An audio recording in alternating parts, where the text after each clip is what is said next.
그냥 일단 이렇게 생각을 하자고요. 커피의 맛은 여기다가 커피를 일정 양을 채우고 물을 통과시켜서 나오는 것이 곧 커피잖아요. 그죠?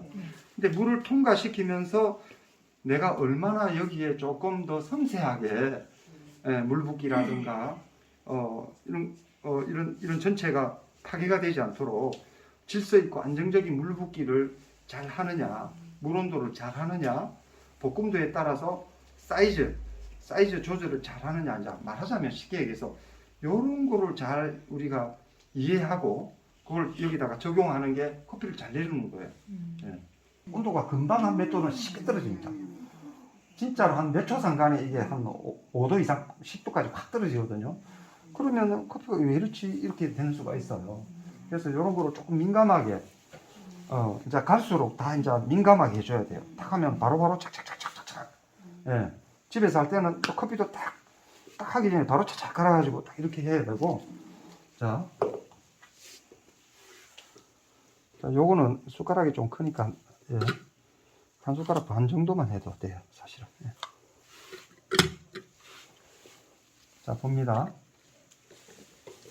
자,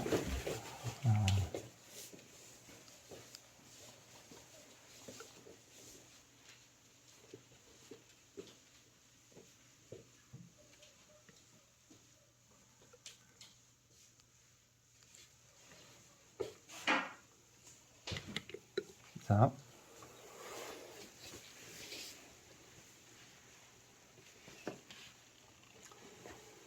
커피가 지금 물을 부었으니까 커피가 가진 가스 활동도 있고 뜨거운 물이 들어갔으니까 그 가스 활동이 막 활성화되겠죠, 그죠? 그러면서 젖어 있겠죠. 젖었을 때는 커피가 조금 무거운, 자, 젖었다. 젖었을 때는 젖은 맛이 나고 지금 물이 밑으로 이제 어느 정도 수분이 통과를 하고 이제 표면이 말라가잖아요. 표면이 계속 수분이 마르면서 거품 같은 게 이제 바짝바짝 말라가죠. 향을 이렇게 해보면은 이제 마른 향이 막 올라오거든요. 그래서 이게 지금 아직 가스 활동을 하는 중인데 가스 활동이 끝나기 전에 물이 들어가줘야 돼요. 중심에서. 그죠? 이제 물이 이렇게 들어가고,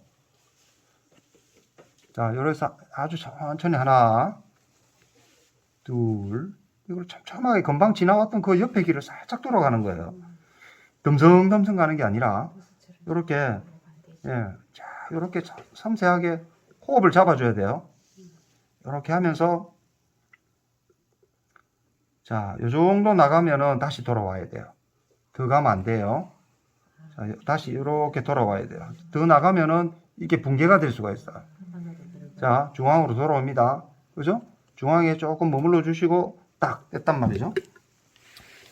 자, 그러면은 자, 주로 우리가 커피를 내릴 때 1차, 2차, 3차 이렇게 나누잖아요. 나중에 그것도 가르쳐 드리겠지만은 처음에는 1차 추출만 한다고 생각을 해요. 근데 지금 1차 추출이 물이 똑똑 떨어지죠? 근데 2차에는 추출이라는 개념보다는 2차에는 시야기를 해준다라는 느낌으로 한번 접근을 해보자고요. 자, 지금 여기 2차인데 왜 2차에는 시야기를 해주냐면 아직 여기 좋은 맛들이 너무 많이 존재하고 있거든요. 그런데 자, 2차에는 굉장히 빠르게 민감해야 돼요. 자, 2차 이렇게 중심에 물을 주고 하나, 둘, 셋, 조금 빠르게 그죠? 넷. 자, 이렇게 하고 쭉 부으면 팽창을 하죠. 자, 여기에서 요거를 끝까지 다 내려면은 2차에서 1차에서 예를 들어서 커피가 가진 아까 저 오일 성분이 한 60에서 80까지 나와요. 주로 보면 나오는데 그래도 이 향을 한번 맡아보면 향이 좋은 향이 너무 많단 말이죠. 1차를 다 내렸는데 커피 남아있는 커피의 향을 맡아보니까 좋은 향이 너무 많거든. 그런 말은 요거 아직 빠져나오지 못한 잔류에 있는 한 30% 정도가 있다는 얘기입니다. 그죠? 예. 그런데 얘 조건이 어떻게 돼 있냐면은 지금 아주 이탈할 수 있는 좋은 조건이 지금 이미 형성이 돼 있는 거예요. 그죠? 그래서 2차에 하게 되는데 2차는 어떻게 해야 돼요? 순식간에 하지 않으면 얘들도 이미 다 이완이 돼가 있기 때문에 순식간에 쫙 내리고 이 뒤에 이 섬유소의 맛은 나오기 전에 탁 쳐다보는 그러니까 그죠? 황금색 같은 게 이게 많이 표면에 많이 있잖아요. 그죠? 요게 많을수록 좋은 거예요. 얘네들이 뭐냐면은 지금 얘네들이 황금색. 얘네들이 지금 녹아 나온 거예요. 그죠? 그래서 이제 개념은 자 요거를 어느 정도 흉내를 좀 내주셔야 돼요. 예. 뭐라도 다 처음에는 숟가락질도 젓가락질도 흉내 내면서 시작하는 거니까 이렇게 흉내를 좀 내면서 물이 커피청을 통과할 때에 대한 이미지. 예, 나중에 하다 보면 좀 덜 익은 커피, 로스팅이 약하게 한 것도 한번 해볼 거예요. 그러면은 내리는 게 완전히 또 달라져요. 내리는 게. 자, 그 향을 한번 맡아보세요. 향. 예, 향을 이렇게 들고 쭉 한번 향 맡아보시고. 질이 고화를 막론하고 좋아하는 것이 바로 커피입니다.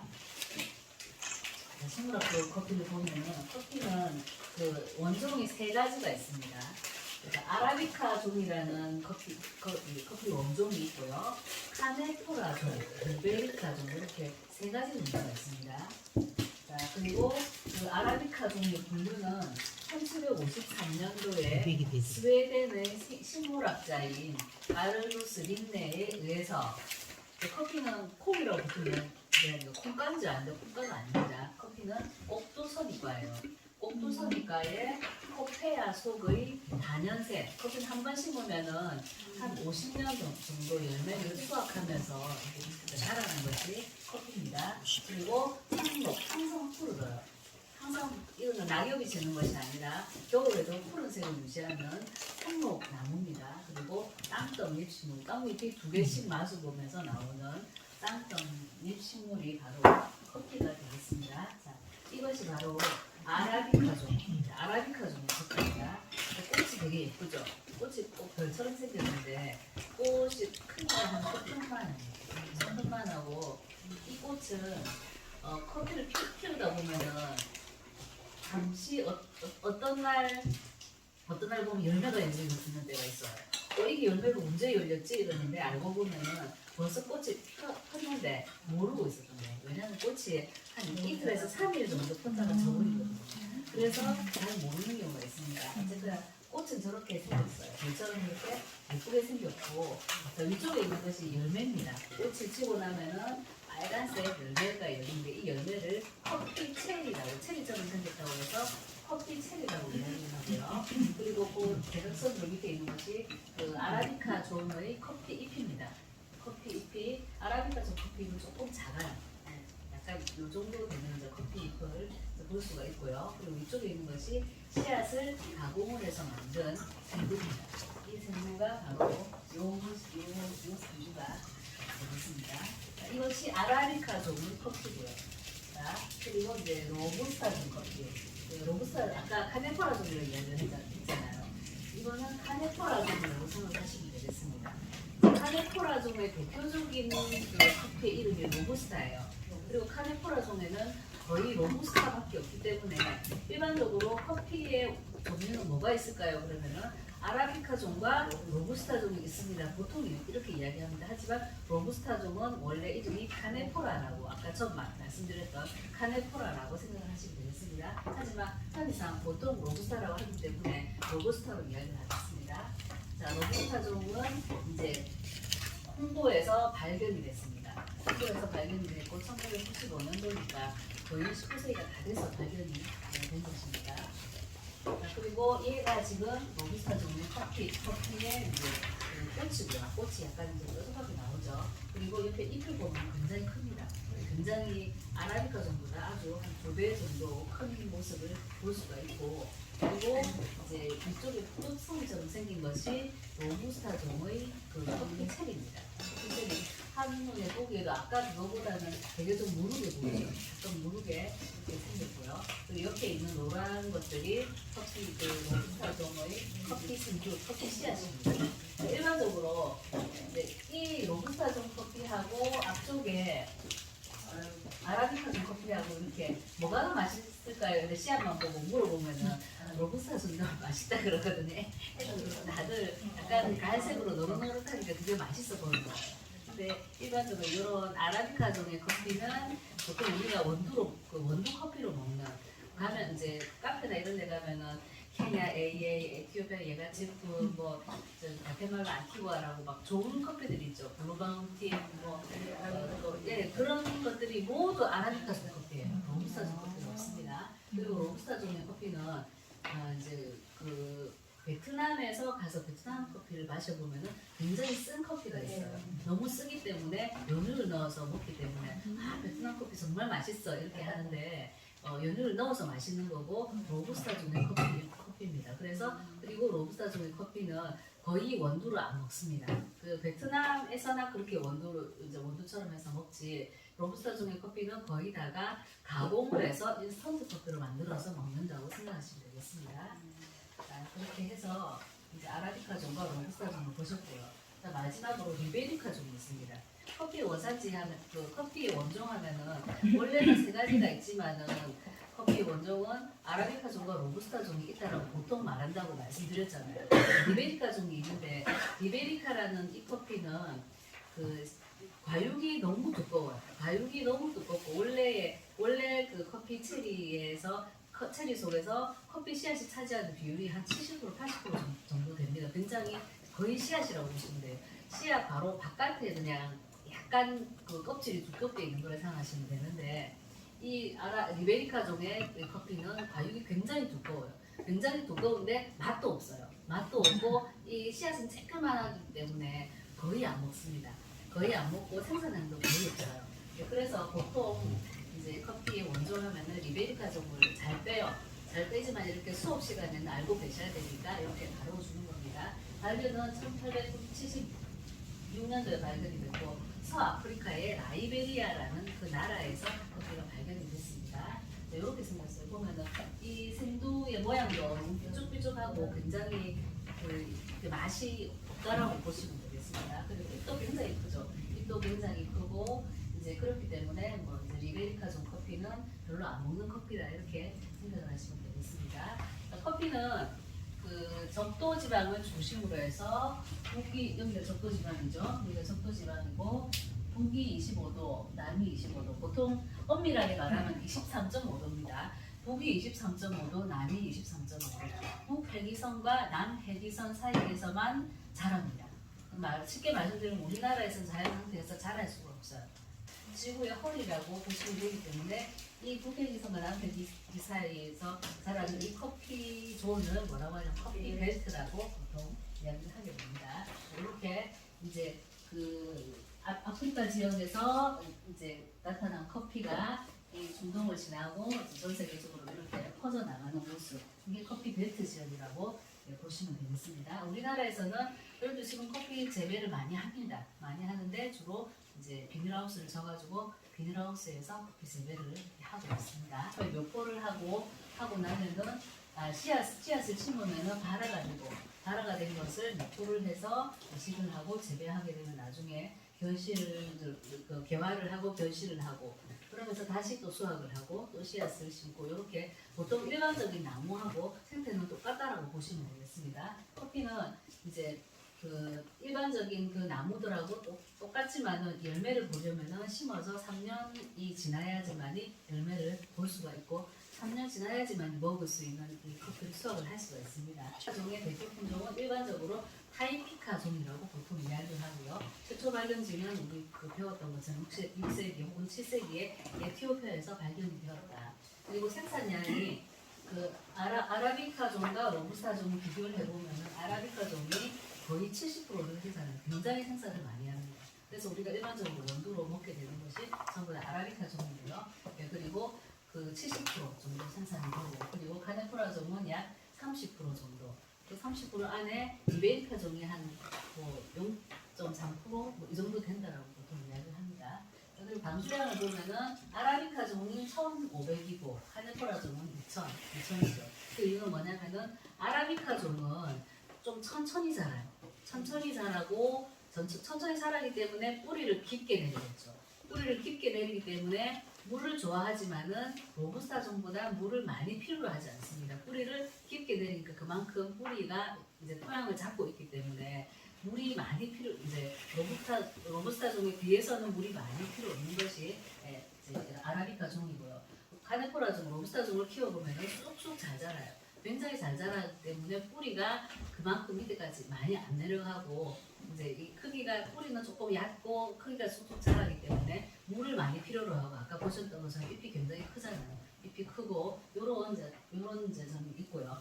그리고 온도는 아라비카 종의 온도는 그냥 온화한 온도 한 20도 정도 된다고 보시면 되고요. 그리고 카네포라 종의 온도는 약간 후덥지근한 그러니까 동남아시아 지역에서 카네포라 종을 생산을 많이 합니다. 왜냐하면 동남아시아 지역 자체가 후덥지근하기 때문에 이제 이 정도 하고 그렇기 때문에 최저 온도는 한 25도에서 30도 정도라고 보시면 되겠습니다.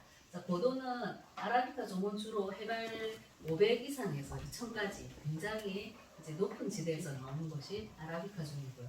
그리고 로부스타 종 같은 경우는 거의 평지에서부터 해발 1000 이하에서 생산되는 것이 로부스타 종, 카네포라 종이라고 보시면 되겠습니다. 외 환경은 방금 말씀드렸던 것처럼 아라비카 종은 고지대고 그리고 물 빠짐이 좋아요.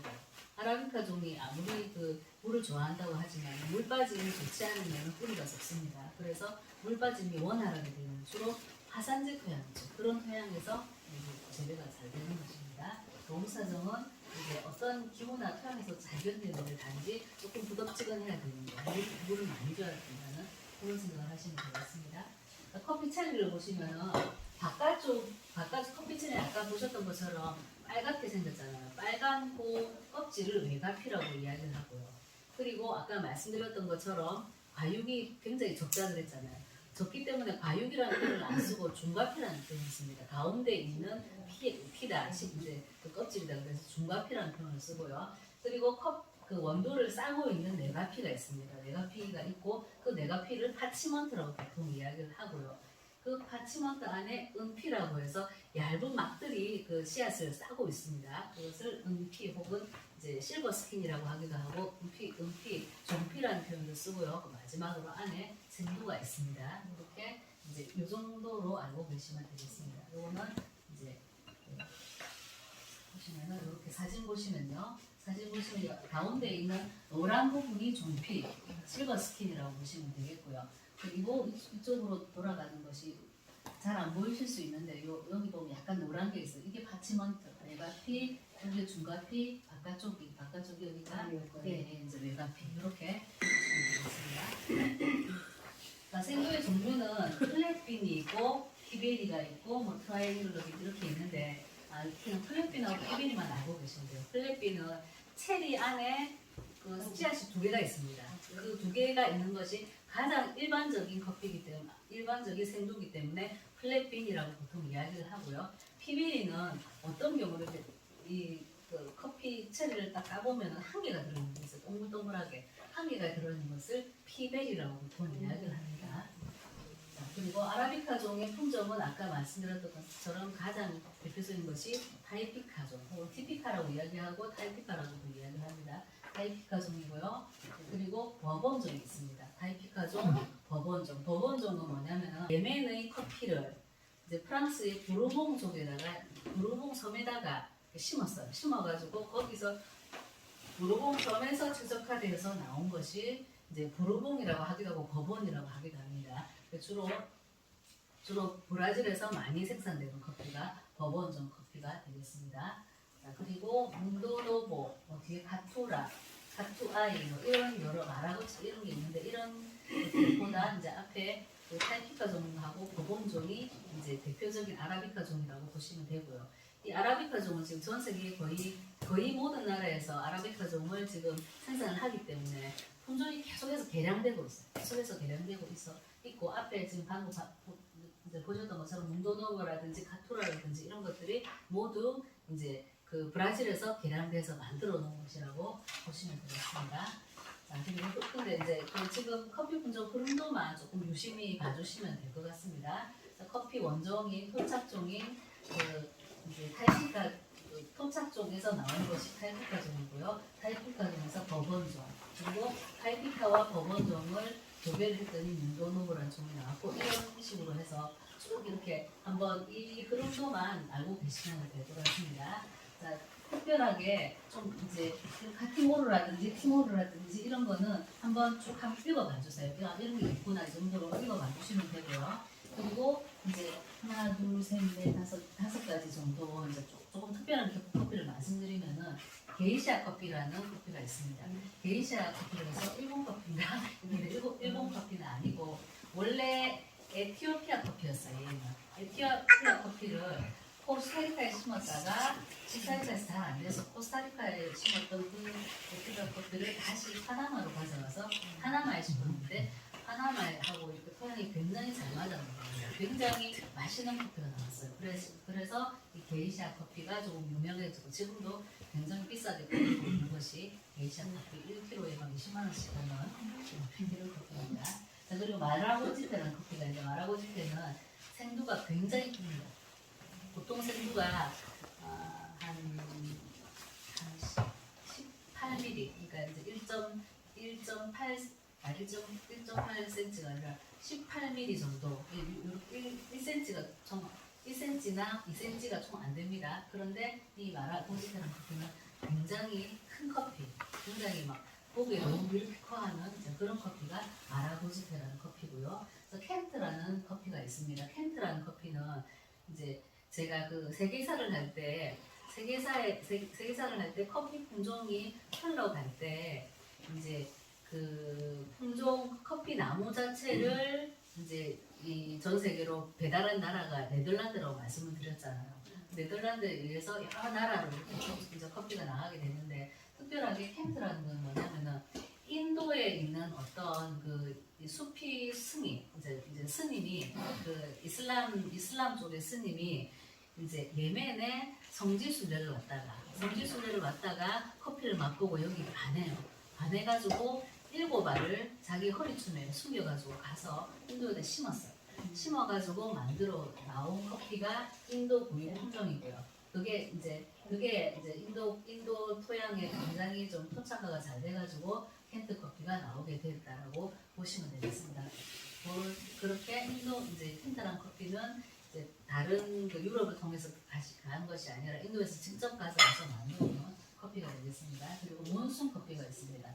자, 인도 커피 대표적인 것이 켄트 커피와 몬순 커피가 있는데 몬순 커피는 왜 또 말씀드리냐면은 몬순 계절풍이라는 약간 바닷바람에 발효가 된 커피예요. 네, 그래서 몬순 커피가 조금 유명하고요. 그리고 이제 아까 말씀드렸던 피베리 같은 경우는 왜 그런 품종이 나오냐면 가지 끝에서 주로 나옵니다. 영양이 충분히 가지 못해서 2개가 아니라 하나로 이렇게 된 커피가 피베리인데 처음에는 농부들이 이 피베리를 다 버렸어요. 다 버렸는데 어느 날 그것도 상품화하면 좋겠네. 그래서 피베리만 쫙 모아가지고 플랫빈보다 더 비싸게 팔고 있는 것이 바로 피베리가 되겠습니다. 이거 한번 참고해 주시면 되겠습니다. 품종을 계속해서 개량한다고 말씀을 드렸어요. 품종을 계속해서 개량을 하는 이유가 당연히 수확량을 높여야 되겠죠. 커피는 경제성이 있는 거기 때문에 수확량을 높이고 그리고 병에도 이렇게 이제 양을 잘해야 돼서 내병성을 높이고 자 그리고 조기 수확과 동시 결실이 있는데 커피는 꽃이 이제 폈다가 수확하기까지 한 10개월 정도 걸려요. 굉장히 오래 걸립니다. 그렇기 때문에 빨리 이제 꽃이 피고 이제 열매를 맺어서 열매가 빨리 자라서 좀 빨리 하기 위해서 품종을 개량을 하고 있고요. 그리고 커피 나무를 키워보면은 그 아까 잠시 사진을 아까 보셨던 것처럼 마치 이제 오미자나 포도송처럼 커피가 열려 있잖아요.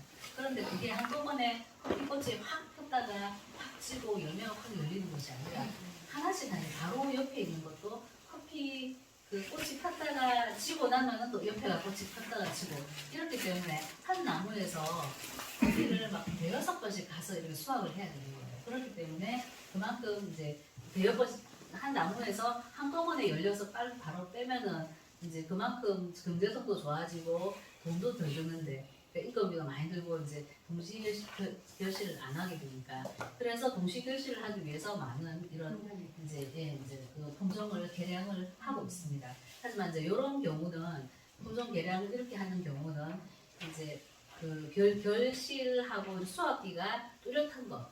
그러니까 동남아시아나 커피를 원래 이제 생산하는 그 생산지를 가게 되면은 1년 내내 수확을 하거든요. 왜냐하면 커피는 20도에서 25도의 그 온도를 맞춰주면은 1년 내내 꽃이 피고 열매를 맺어요.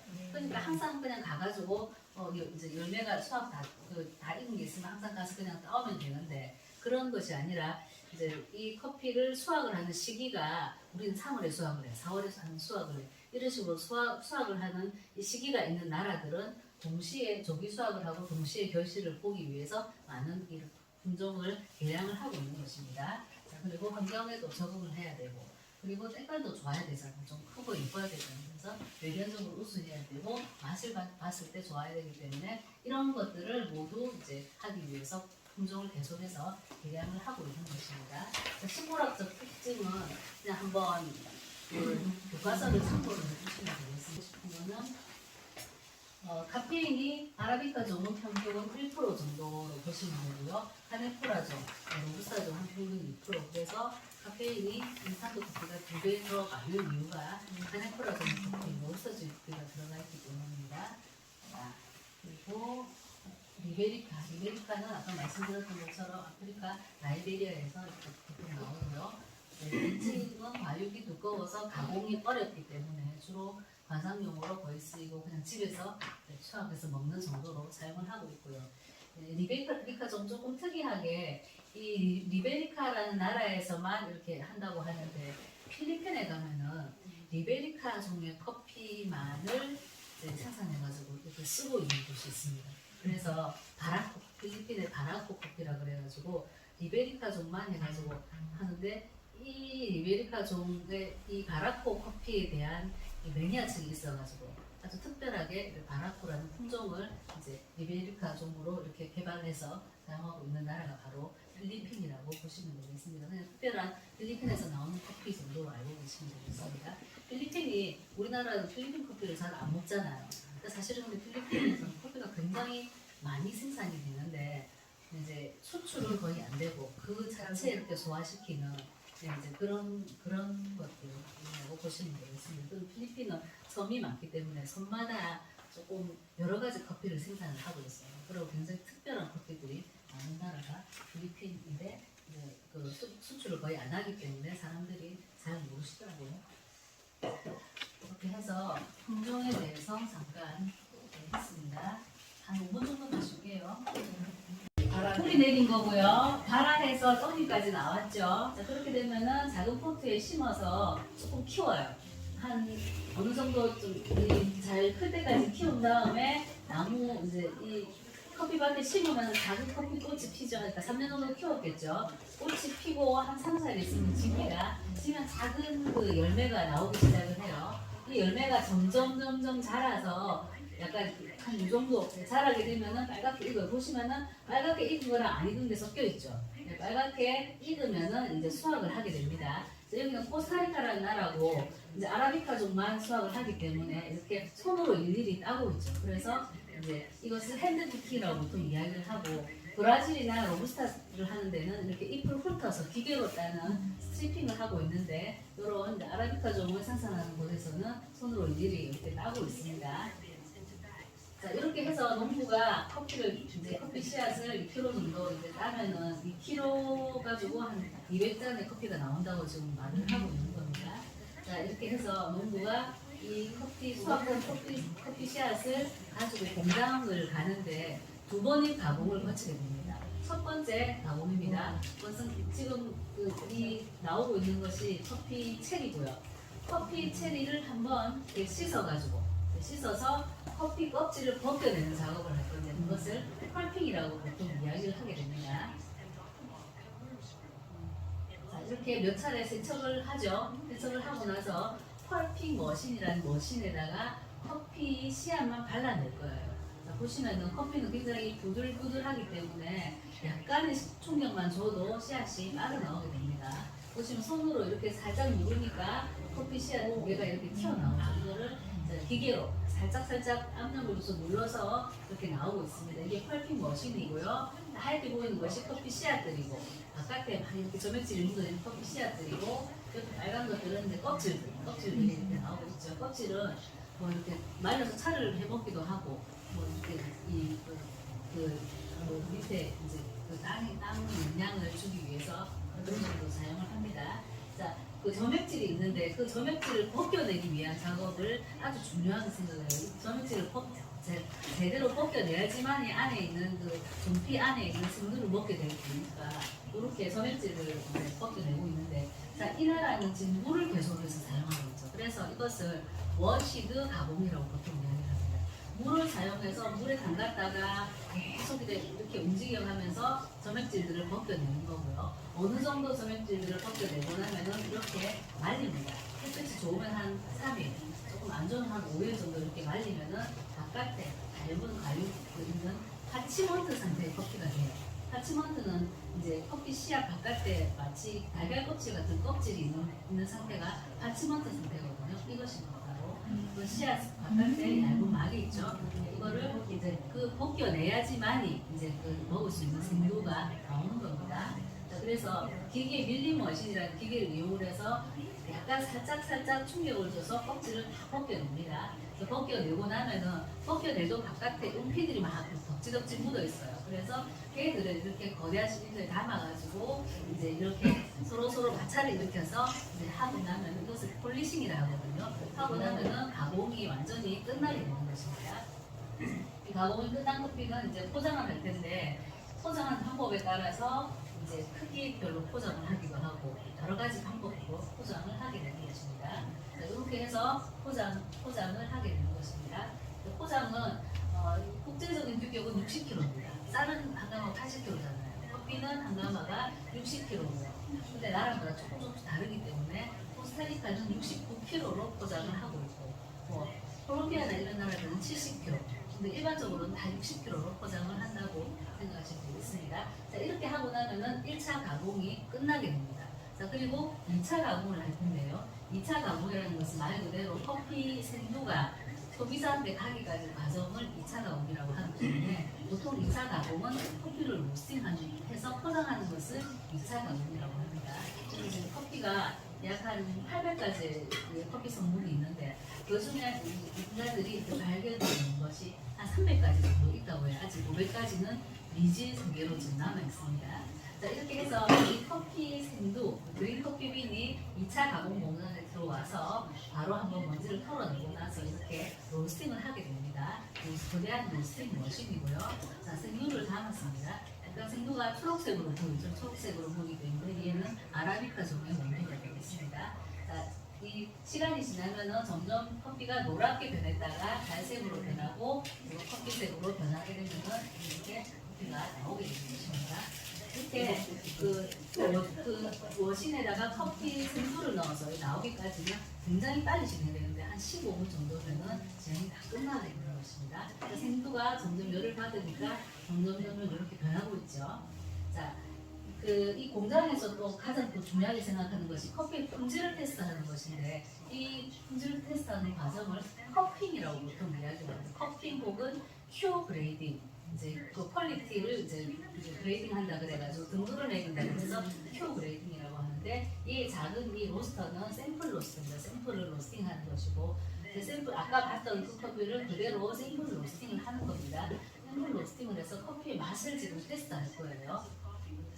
아까하고 똑같은 커피를 이제 사실 아까보다는 약간 약하게 이제 로스팅을 했어요. 왜냐하면은 이 커핑의 주 목적은 뭐냐면은 생두의 상태를 체크하기 위해서기 때문에 이렇게 약간 약하게 로스팅을 한 다음에, 자, 지금 하고 있는 것은 스니핑이라고 해서 커피 향을 맡는 작업이에요. 지금 커피의 향을 맡는데 똑같은 커피를 지금 4군데 했어요. 네 군데 했는데 만약에 이 4군데 중에서 한 군데에서 좀 이상한 향이 난다. 그러면 거기에는 결정도가 들어가 있는 겁니다. 그래서 좋은 등급을 받을 수가 없습니다.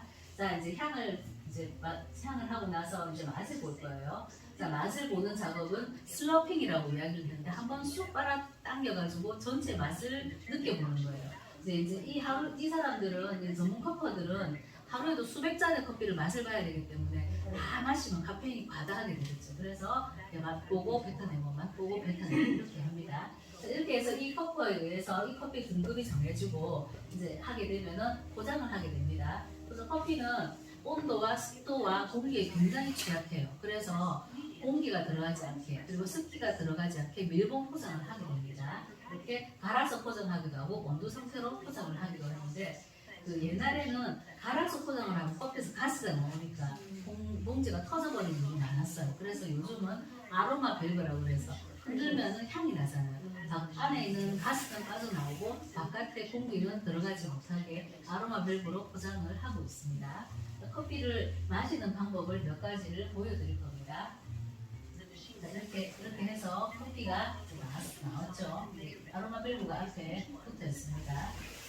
자, 커피를 여러 가지 방법으로 마시게 되는데 첫 번째 방법으로는 에스프레소로 마시는 방법이 있습니다. 에스프레소라는 것은 약 이제 한 잔당 7g, 이거는 두 잔이니까 한 14g, 15g 정도 되겠죠. 이 커피를 아주 가늘게 설탕 굵기보다 더 가늘게 갈아가지고 이렇게 꾹꾹 누른 다음에 9기압의 압력, 우리 지금 이 기압보다 9배 압력, 9기압 이상의 압력으로 누르면은 이렇게 크레마가 나오고 커피의 모든 성분이 다 나오는 이 커피의 모든 성분, 그래서 거의 28%가 다 나오는, 가용성이 28%다 나오는 그런 커피가 있고요. 자, 그리고 이거는 프렌치 프레스라 그래가지고 커피를 우리는 방법입니다. 커피를 묽게 갈아가지고 이제 그 도구에 넣은 다음에 뜨거운 물을 붓고 그리고 한번 살짝 저어준 다음에 위에서 가라앉혀가지고 찌꺼기는 가라앉히고 위에 뜨는 물을 받아서 이렇게 먹는 건데, 이제 이거는 가늘게 하면 찌꺼기가 막 나오기 때문에 굵게 해야 되는 것입니다. 그리고 마지막으로 이제 천으로 하는 방법이에요. 자, 천으로 지금 굉장히 쉽게 하고 있죠. 융이라고 불린 천에다가 커피 가루 넣고 뜨거운 물을 부으면서 이렇게 저으니까 커피가 추출이 되고 있습니다. 자, 이렇게 우리는 커피를 에스프레소로 먹거나 아니면 아주 막 핸드 브루잉으로 이제 먹곤 하는데, 이렇게 커피 산지에 가면은 아주 쉽게 이렇게 커피를 마시고 있다는 것입니다. 이렇게 해서 한 잔의 커피가 나왔습니다. 조금 더 말씀드리고 싶은 것은, 아까 여기는 코스타리카라는 나라는 워시드 방법으로 이제 커피를 이제 수확을 해서 껍질을 벗겨낸 다음에 물로 계속 씻는 워시드 방법을 사용을 하고요. 그리고 원래 아프리카나 이런 물이 귀한 곳에서는 내추럴 가공이라 그래가지고 커피 체리째 말립니다. 커피 체리째 말려가지고 나중에 그것을 이제 체리를 막 벗겨내고 그렇게 해서 먹는 방법이 있었고, 근데 그렇게 하니까 너무 상품이 안 되는 거예요. 체리째 말린 거를 하니까 이제 까게 되니까 체리가 막 붙어 있으니까 색깔 막 그 커피에 이제 이 홍도 울퉁불퉁하고 막 이렇게 좀 불규칙하고 하다 보니까 그러니까 때깔이 좋게 하기 위해서 물을 계속 사용해가지고 저먼지를 벗겨냈기 때문에 워시드 가공이라 하는데, 워시드 가공은 커피들이 굉장히 이제 깔끔해요. 보면은 막 미끈미끈하고 깔끔하고 이제 이렇게 해서 이제 상업적으로 이렇게 이제 잘 하고 있는데, 그 똑같은 커피를 가지고 내추럴 가공을 한 것하고 그리고 워시드 가공을 한 것을 하고 맛을 비교를 해보니까 워시드 가공이 더 맛이 없는 거예요. 왜냐하면은 내추럴 가공을 하게 되면은 이 커피 체리 바깥에 그 과육이 이 커피 씨앗 속으로 스며들기 때문에 굉장히 뛰어난 맛을 내는 거예요. 산뜻하고 좋은 맛을 내는데, 이제 워시드 가공을 하게 되면 다 까버리잖아요. 다 까버리니까 좀 별로 안 좋은 맛, 이제 안 좋다기보다는 이 내추럴에 비해서 조금 맛이 떨어지는 거죠. 그래서 일반적으로 내추럴 커피하고 워시드 커피 중에서 내추럴 커피가 요즘 더 비싸게 판매를 하고 있고요. 이 내추럴 커피와 이 워시드 커피의 이제 장점과 단점을 보완한 것이 21세기에 나온 펄프드 내추럴 커피입니다. 그거는 뭐냐면은 이 껍질을 많이 안 벗겨내고 이제 기계로 벗겨내기 때문에 살짝 벗겨내는 거예요. 벗겨내가지고 껍질만 살짝 벗겨내서 말리는 거예요. 말리고 이런 식으로 껍질을 뭐 10%, 20% 벗겨내고 말리고 이제 이런 식으로도 하고요. 지금 그 인도네시아나 이런 나라들 가면은 기본적으로 커피를 하면은 껍질만 싹 벗겨내서 말려가지고 다시 한번 이렇게 가공을 하고 이런 방법을 사용을 하고 커피 양을 있습니다. 되도록 있는 걸 다 써주세요. 그냥. 업다운 그죠?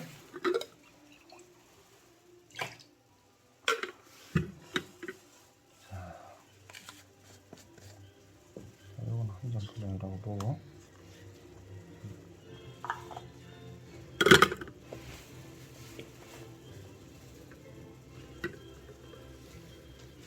지금 이제 뜸이라는 걸 부를 거예요. 지금 가늘게 직각으로 지금 물을 붓고 있죠. 전체적으로 적셔지고 나서 아래로 한두 방울 톡톡 떨어지는 거. 이 상태를 뜸을 들인다라고 생각을 하시면 돼요. 이거는 지금 아까 봤던 그 노란색 포자들이 이제 표출, 그러니까 용해돼서 이제 용출되기 시작하는 것이 이 뜸의 과정입니다. 향을 계속 맡아보시면서 이제 그 추출할 시점을 찾으셔야 돼요. 지금 계속해서 그 입자들이 지금 나오고 있기 때문에 적게 나올 때 향이 좀 안 좋고 좀 이제 많이 어느 정도 풍성하게 나오면 향이 좋아지겠죠. 그때 이제 추출을 할 겁니다.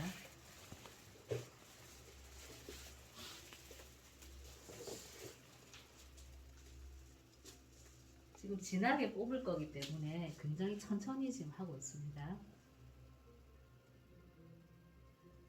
가운데가 커피 향이 굉장히 많기 때문에 가운데에서부터 시작을 하는데 조금 기다려주죠. 물이 충분히 내려갈 때까지.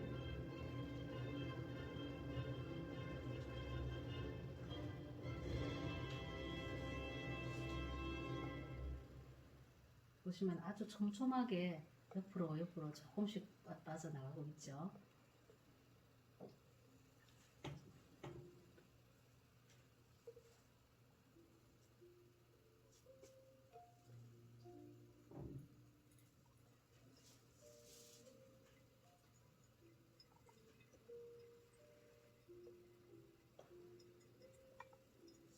우유를 넣기 위해서는 커피가 조금 진해야 돼요. 그렇기 때문에 약간의 과다 추출을 유도하신다고 생각하시면 되겠습니다.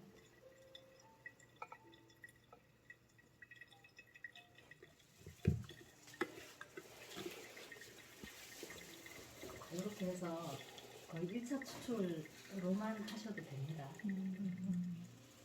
우리가 다음 시간에 해보겠지만 1차 추출로 거의 모든 성분이 나오기 때문에 조금 자신 없으면 1차만 그냥 해도 아무 상관없어요. 2차부터는 그렇게 좋은 맛이 안 나오거든요.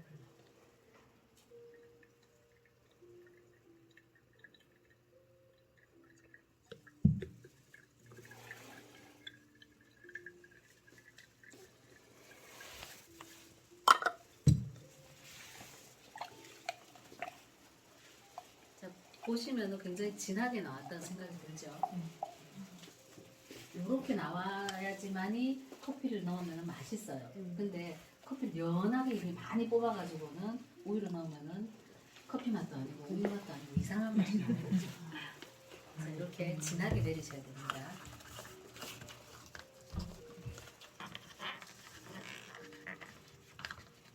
안 되겠어요. 비린내가 나거든요. 그러나 예외적으로 여기 지금 해볼게요. 나중에는 컵에 들어서 이렇게 해보셔도 되고요. 지금 여기 이제 조금 맛볼 수가 있어야 되니까 색깔을 이렇게 잘 보셔야 돼요. 색깔을. 집에서 만든 거 똑같아. 색깔을 이렇게 잘 보시고. 우리가 알고 있는 그 커피 우유 색깔 있잖아요. 그 색깔을 내시면 돼요.